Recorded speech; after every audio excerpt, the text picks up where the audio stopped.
Bonsoir à tous les amis, j'espère que vous allez bien, moi ça va, merci. Aujourd'hui, on va débriefer les deux matchs du Japon et de la Croatie et du Brésil, Corée du Sud. On va d'abord parler du premier match. Super match, je trouvais était bien. De la première à la 120e minute. Parce que, excusez-moi, c'est allé jusqu'en prolongation, enfin jusqu'au tir au but, excusez-moi. Dans le sens où il y avait quelque chose. Excusez-moi, à chaque fois je bug un petit peu et tout, dans le sens où on est allé jusqu'au tir au but.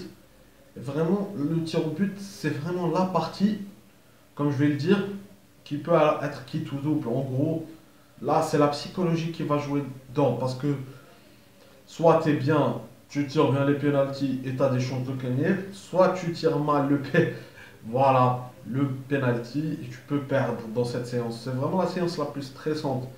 Parce que c'est la psychologie des joueurs qui va être mise à l'épreuve. Et ça dépend si tu auras un bon gardien qui serait capable de, même les tirs les plus puissants, de les sortir. Voilà et tout. Donc, voilà, c'est la Croatie qui se qualifie 3-1 au tir au but. Il paraît qu'ils ont fait 1-1 après prolongation. Vraiment, les Japonais qui étaient pas mal et tout.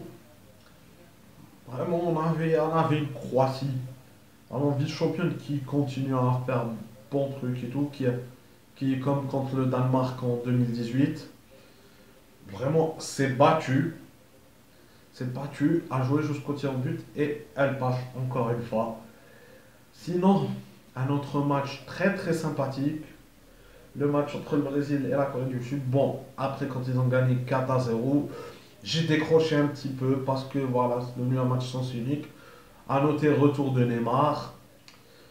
Voilà, on a eu le Coréen Lee Chon-yoon, je sais pas comment il s'appelle, si vous savez comment il s'appelle, mettez-le moi en commentaire, c'est très très important pour moi. Donc, voilà, genre j'ai décroché un peu parce que je savais que, voilà, donc là, si encore la Corée avait marqué avant la fin de la première mi-temps, je me serais rentré un peu dans le match, mais là, non, pas trop, c'est pas ce qu'il fallait et tout, donc.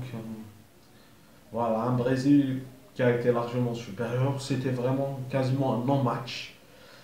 Et tout, même s'il y avait des actions sud-coréennes très intéressantes, mais malheureusement, elles n'ont pas abouti. Le Brésil qui montre encore une fois son statut de favori. Voilà. Bon, c'était dur, voilà. Avec le Cameroun, c'était un peu le repos et tout. Donc, mais bon, j'espère que ça va leur permettre. J'espère qu'ils vont mieux se concentrer en quart de finale, qu'ils seront mieux préparés pour ce mondial et tout, face à la Croatie très bientôt. Donc on a un match devant, vraiment un super match qui, a, qui apporte quelque chose, qui ramène quelque chose, qui donne un bon sentiment dans ce... Voilà. Tout pareil, mais je préférais le premier match entre le Japon et la Croatie, là où le Japon, où les deux équipes se sont battues et tout, les Japonais qui n'avaient pas très bien tiré et tout, et qui malheureusement s'arrêtent encore une fois au huitième de n'ont pas connu l'écart de leur histoire. Bon, espérons un jour ou l'autre, peut-être dans leur histoire, ils connaîtront un quart de finale de Coupe du Monde. Voilà, et donc la Croatie continue et tout, le vice-champion continue. Et pareil pour le Brésil, qui a quasiment fait un non-match, comme je l'ai dit, contre la Corée du Sud. Voilà, les guerriers Taïko, qui malgré quelques actions intéressantes, n'ont pas su proposer grand chose et tout. Donc voilà, c'est tout.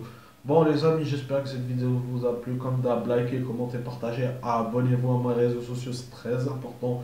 Moi je vous dis, passez une bonne soirée, profitez de la vie et ciao.